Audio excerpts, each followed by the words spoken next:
In September 2022, driven by unusually warm seawater in the Gulf of Mexico, a Category 4 hurricane made landfall in Florida.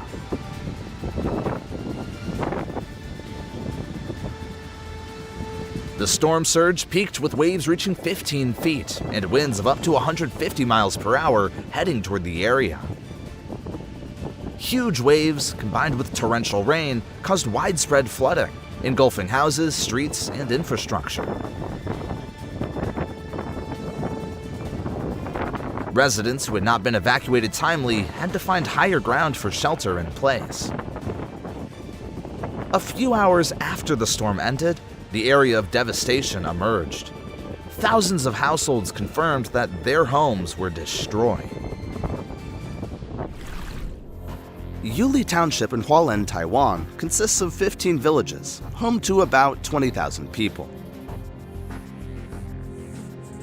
On September 18, 2022, this place endured a series of earthquakes that shook the entire country.